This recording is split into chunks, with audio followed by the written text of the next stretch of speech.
All right, so here we are, guys. We're on Thoughts by the Lake, and we have Chris and Andrew here. Thank you guys for joining us. You guys are from Lakeborn Coffee. You guys are our coffee suppliers. We work well together. We've been working for a minute now, and I'm really excited to have you guys on here. So thank you for coming. Thanks for having us. No problem, no problem. Now, let's start off by letting people know what we're drinking. Cheers. Cheers. Here we go. You guys want to tell us what we got here? Yeah. So this is the Overboard Cold Brew Stout by Diamond Spring Brewery. It's a nice collaboration we've done with them with our Overboard Single Origin Coffee. Yeah. Shout out to Diamond Spring. That's right. And it's delicious, by the way. So, guys, let's start from the beginning almost, because your guys' company is fairly new. Like, how long are we talking right now? Yeah, so we're just over a year. We started back in 23, late spring. Yeah. I got a message from Andrew. I think we were both on vacation, right? Yeah. Hey, man, it worked. You just got to shoot your shot and see where it goes, you know? Yep, so that's awesome. I think you just purchased the Bistro. Yes. So I was like, new ownership, and we'll give it a shot. Yeah. So this has been really cool, guys, because they've really helped me with the coffee program here at the Bistro. We've been able to introduce a couple different blends, and we've done the cold brew as well, and it's been a really good reception. And you guys also live here. Like, you guys grew up here. You guys want to kind of say a little bit of your story? Yeah, go ahead. Start it off. Yeah, so we grew up Denville. Yeah. Known Chris since Little League days. Yeah. I think my dad coached us. Shout out Gerard's Pharmacy. So high school together. Chris left town for a little while. Yeah. I left for a few years, but we still remained close. Yeah. And basically our whole entire friend group came back to Denville. Yeah. I got my house is across the lake right here. Yeah. My brother's across the lake over here. Yeah. We have another group. And then Chris is across town. Yeah. On a different lake. Yeah. But, local. Yeah. All local. Yeah. All local. So that's awesome, right? And you guys are very much embedded in the community apart from the company, right? Yeah. So when you started it, it only made sense to be there. Now, your logo, a lot of people may not know that are not boat people or lake people what this means. You want to tell them kind of what that is? Yeah, absolutely. So it's actually quite literally what it says, right? So we came up with the idea at the lake. Yeah. I live in Cedar Lake, so when we were there and I had the idea for Lakeborn, it all kind of spawned at the lake. So we decided to call it Lakeborn. And our signature blend here, the Dockside blend, that was actually derived on the dock. That is really? Why it's called the Dockside blend. Really? Okay. Yeah. And the flags there, what do the flags mean? So this is the nautical signal flag for an L, and this is a B. Oh, okay. Awesome. So LB, Lakeborn. Awesome. All right, That's cool. right. All right, well, how about we get right into this interview, guys? So one of the first things that I want to start is you guys still have 9-to-5 corporate jobs. Like, you guys are very much still doing that right now as you're also manning this company that you started. So my question is why? Why would you guys give up time on the weekends, time with family to do something like this, Yeah, that's a great question. So, short answer is Denville deserves its own coffee. Okay. Right? That's why we did this. Right? Awesome. We came up with this idea, people like you, places like the Bistro, to have a homegrown, name brand, premium coffee offering. We're really excited about it. We've been really fortunate. Our friends and family have embraced it. We've been friends forever, right? So we've integrated our friends and family into this thing. Yeah. Everybody comes with us and does our things. We try the Overboard at the brewery. We Yeah. come here. So it's all really great. Everybody's been really supportive. We don't really feel like we've given anything up. And listen, we have long hours. We're coffee guys. Yeah. and why was it coffee? Why, how did you guys get into that? Yeah, so that's a great question. So, as Andrew mentioned, I moved around the country. I fell in love with third wave premium coffee in Denver. Amazing roasters everywhere, and came back to Denville. And there were incredible places like the Bistro, like the Jour, and you know what? They were just missing a premium coffee offering. Yeah. So we took it into our own hands, and it was really, I wanted to wake up every morning and go get a cup of coffee before I started my day, and I still do that. Right, I come here often. Right. That's why we chose coffee in that path. Yeah. Okay, awesome. I love that. So let's get into this. You guys, partnerships, and I talked to Two Girls Media about this as well, and anytime I get a chance, I'm going to bring it up. Partnerships, they're hard. They don't always work out. How do you guys try and make that work without killing each other? How do you structure that? It's It's easy. It's Honestly, easy. it's Yeah. easy for us. Yeah. Chris had this idea for Mhm. a company, and it's not the first time Chris and I tried a company before. Yeah. Something more similar to his 9 to 5 job. Yeah. A few years back, he asked me if I'd be interested in Yeah. helping out, and we've moved on from that. Yeah. But so I knew I could work with Chris. We've, we were already on a team together. Yeah. Start Yeah. Yeah. pharmacy again, but we're friends. We spend time together, whether it's business or just going out. Yeah. So Yeah. we knew it would work out. Chris is very organized. Yeah. So when he came up with the plan, the partnership, the division of scope for each of us to handle, and By scope, you mean like the roles? Like, yeah, dude, you're gonna do this. I'm gonna do this. Yeah, so And it's like clear and cut. Like it's very. it's clear and cut. Yeah. As well as it could be. Yeah, of course. There's being always such an infant stage we're in. There's crossover. Everybody's got to do everything. Yeah, So, yeah. But we have our our goals, and things have evolved, changed, but Yeah.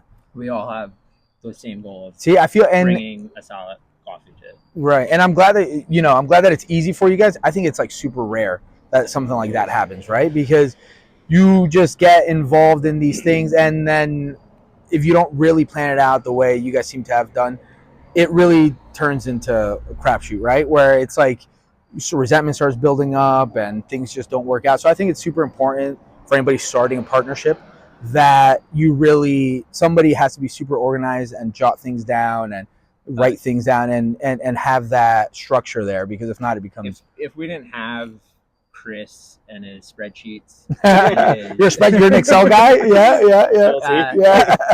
The Google Sheets. Yeah. Oh, Google Sheets. We are a startup. Yeah. Hey, I'm right there with you, buddy. I'm right there with you. So but without his organization and his, we have every Wednesday is a sales meeting. Honestly, we speak every day about it. Yeah. But we have actual dedicated time. So, I can tell my wife Wednesday I'm talking with booked. Chris. We can't do anything this time. And then obviously weekends is stopping in to see you guys here at the Bistro or all over. Making sure all the quality product. It will get harder. But if it gets harder, that means we're doing our job. Right. You get the privilege of working harder later on. Yeah. So you touched on something really, really cool that I wanted to talk about, and that's you guys are coming from corporate structure. So you're coming in with skill sets that maybe somebody like me, for example, I've always worked for small businesses, like my parents' business, and later on did mine. And I've basically reinvented the wheel at the cost of everything, right? It slowed me down. I spent a bunch of money. Things have always been way more difficult because I've never worked for anybody else. So I've never seen how other people do things, right? So when I do things, it's kind of like, well, that didn't work. And then that was like a month of my life. And then, you guys coming in from the corporate world and having that experience of seeing how big companies structure themselves, did that help a lot, or did that not really have any effect? Yeah, I'll take that one. It helped tremendously, right? So to see how big publicly traded companies have organized themselves, structured themselves, is very helpful. Of course, we're not that, but to see some of the functionality and how you can take a template. Yeah, exactly. And then the company I work for now is startup, right? We just got acquired, but startup based, fewer than 200 people. I got to see that corporate interaction and activity on a smaller scale. So I definitely applied a lot of those principles to what we're doing here, right? Google Sheets, all the spreadsheets, all that good stuff. And in my day job, I negotiate with publicly traded companies for a living. Yeah. On behalf of our clients, and I've kind of carried that right into how we work with our vendors. Right? Yeah. So the prices that you guys see in the marketplace, they would be a lot higher if we haven't squeezed people down to get to where we need to get to. Right. And you understand. See, and even down to like setting times for meetings and having that kind of structure seems obvious to you guys, but to a lot of people starting their business that don't have that experience, don't know that that's a good idea or efficient time, right? And especially when you're working your 9 to 5s and you're doing this, you have to be efficient with your time. If not, that's where you get the resentment. That's when, you know what I mean, people start slacking. We heard the other day on a meeting with a mutual contact in the marketing world who is similar in starting a startup coffee company out on the West Coast, I think, or Michigan, yeah. And we said, why don't you join one of our sales calls? And this guy is a big He knows what's deal up. in his business. Yeah. And works with like some celebrities, and he's very organized. Yeah. Works in the He's down the road. He knows what's up. Yeah. And the first thing he said is, "Oh, you guys like actually treat this as business, like it's because Chris sent him a Google Meet invite. It was scheduled, and we hopped on and we were talking about our marketing plan, where we're going next, and I think we took him, he was a little taken back. FaceTime him, right? So, well, you're laying on your couch or just chilling. No. And I think that is very important. That's another point I think is really cool that you touched on, Andrew, which is taking things seriously, even if they're small. You know what I mean? Because if you can do it on a small scale, you'll be able to do it better on a bigger scale, right? But if you don't have that practice, a lot of people think like, oh no, well, when it gets bigger, then I'll be more organized. But if you're not organized from the beginning, you're setting yourself up for failure, right? Because then all you're going to do is scale your processes in place. And I think processes is something that really defines the success of a small business, right? Because if you don't have things in place that are going to save you time, also save you money, manpower, all that stuff, that's just money flying out the door, right? That's just money flying out the door. And I think it's really important. So that was great. I appreciate that's you. A premium. Yeah, exactly. So, and now the flip side is this. Now that you guys are in the small business area as well, are there things that you miss, not that you've left yet, but like that you have in your corporate 9-to-5 jobs that you don't have here, that you're like, man, now I really appreciate the copy girl, or like, you know what I mean? Like that kind of stuff. Yeah, staff is incredible. Yeah. We are the staff, right? But yeah, I look forward to one day us having a staff here. Right. But that's really, having, just the hands. Everything is us. Yeah. Now it's, running out, meeting with people, calls. Right. There's no middleman. Hey, can you do this? Right. But you know what, man? I think that in every business, the owners should know how to do all the positions, right? Because I've been in situations where I didn't know how to cook, and one of my cooks left, and I was screwed. Like I was like, the world's crumbling, like things are going to fall apart because I didn't know what I didn't know. So then I learned, and once I learned that, I was able to. Now I felt way more confident in my business. I could tell my staff what I needed them to do. You know what I mean? And it just really worked. So I think starting from the bottom, you guys doing everything as you grow will really make things a lot easier for you guys and really know what to look for in the business. Certainly. So I think so. All right. So now for the next one, this is something I've been asking a lot of people, and I'm really curious to hear what you have to say because I think it'll be an interesting answer. So success, what does success mean for you guys? Now that could be for the business if you want to answer it in that aspect. It can be for yourselves personally. Like, what does that look like for you? You go first. So for the business, I think success is forever changing. Yeah.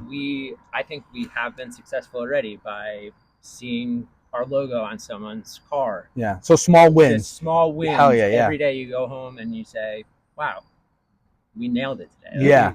I mean, whether it's getting in a new place. Yeah. That's, and we grow with each one. Yeah.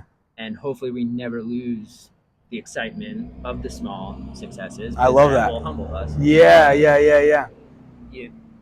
Family, obviously, is just being proud and having them proud of us at the end of the day. Yeah. Ultimate success. I love that.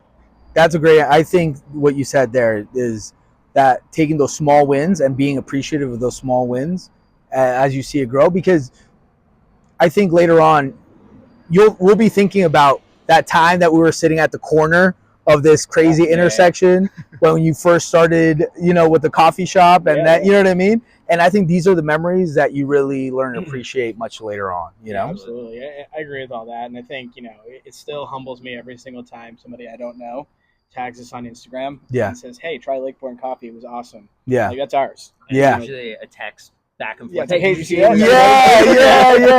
No, and it's really humbling and really, really heartwarming. And, it's our thing, right? And that's really cool. And, what's become really important to me in my day job and with Lakeborn as well is that we have fun every day. Yeah. Right. Every single time, we talk about it. We talk to, our customers, people in town. We just have fun with it. We're always smiling, and we're so humbled that Lakeborn has brought so much joy into Denville and then Morris County as a whole. It's been really awesome. What I've seen too is like you guys have built community around your business. When we did the launch here, that we launched the Lakeborn, you guys filled it up with just your friends, like just your friends from around filled up the restaurant. More the clients as well. But I think community is such an important thing, and I think you guys couldn't have picked the perfect spot like Denville to be able to share that with. I don't know if this would have worked in many other towns, simply because the community here is so supportive of small businesses, and if they see that you bring value and that you're putting in effort and that you're grinding, they want to get to know you, they want to know who you are, they want to know your story, and they're at least willing to give you a shot. Now it's up to you to execute on that, right? Well, that's exactly it. The town has become our friends. We've become friends, right? Yeah. Working with you. And even before that, to your point, like we have the best set of friends in the world, right? Who support us so much and come to all these things. So we're so humbled by all that. But that's the goal every day. The goal every day, success is measured on having fun and making sure everybody around, has a good time and brings joy into their lives. Yeah, I love that. That's great.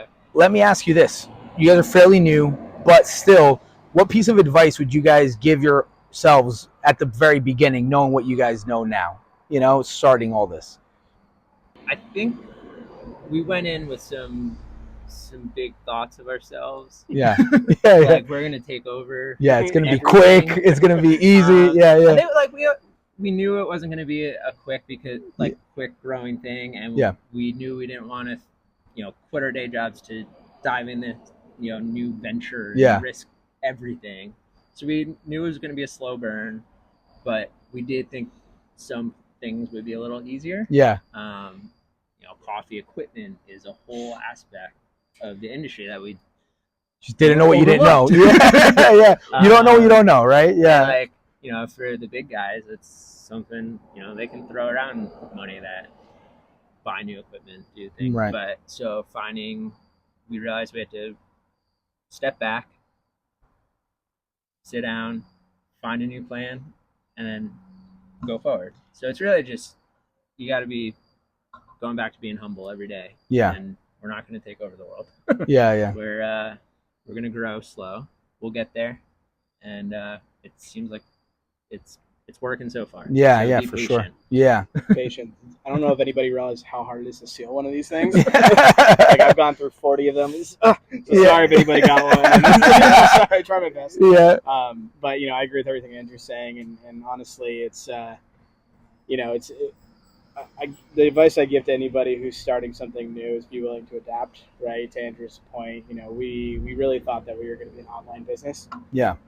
It turns out Denville loves to shop retail, and that's awesome. We love that. So, they like to come here and pick up their coffee, right? Yeah. And that's great. So, they support you, which means that you're supporting us, and that's a great environment, right? Yeah. So, but we had to adapt because we thought it was going to be different, and the willingness and the ability to be humble is definitely something. It's a slow burn. That's something learned, right? Yeah. It doesn't come without its frustration. Right. So that was really good. Andrew, you said something that interested me, and this is a little off topic here, but you said, sorry, we got a little action here. We'll edit this part out, but maybe not. But is he okay? Don't get hit by a car, please. Okay. So Andrew, you said something that was that I found really interesting here. You said you were faced with a problem where the major companies can just throw money at it and it's resolved, versus you can't do that just yet. No. So you had to adapt, right? The way I see that is you guys had to provide value to the new customers in another way. So you guys had to find an avenue where like, okay, well, maybe we can't do this for you that the big companies just willy-nilly anybody, but we can do this other thing for you. And I think that's the mark of good entrepreneurs, or somebody who's like, okay, well, we can't do that, but how can we overcome this? You know what I mean? Our number one thing, Chris and I were just talking about it earlier, is being able to pivot. Yeah.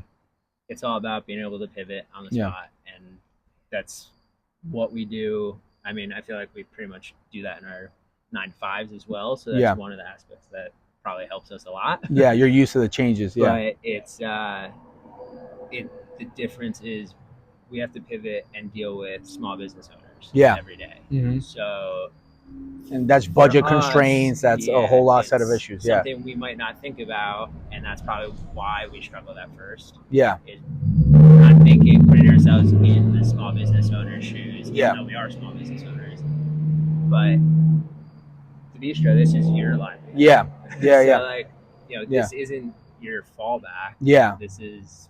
There's nothing on top of me that. Yeah, exactly. So once we step back, you got to really learn to just pivot and be compassionate with these residents of this town. And that's what it comes down to. We learned that we don't have customers on the commercial sense. We have partners.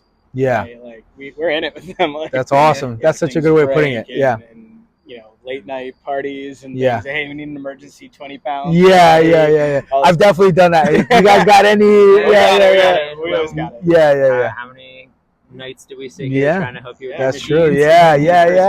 They helped me dial everything in. That was awesome. That's so good. Never forget that. Exactly. Yeah. But that's it. We have partners, right? The restaurants and delis and cafes, and they're all partners. They're not customers. They become our friends, and we're fortunate, but to Andrew's point, we have to pivot. Yeah. Well, guys, listen, this has been an awesome conversation. We're going to cut it here, but I think that we still have a lot left to talk about. So I'm excited for our future interviews as well. And again, I really appreciate you guys. Working with you guys is a pleasure. So thank you. And guys, please comment if you have any questions, or send this to somebody that you want to see on the show. We got a lot more interviews coming. So we'll see you guys soon. Take care.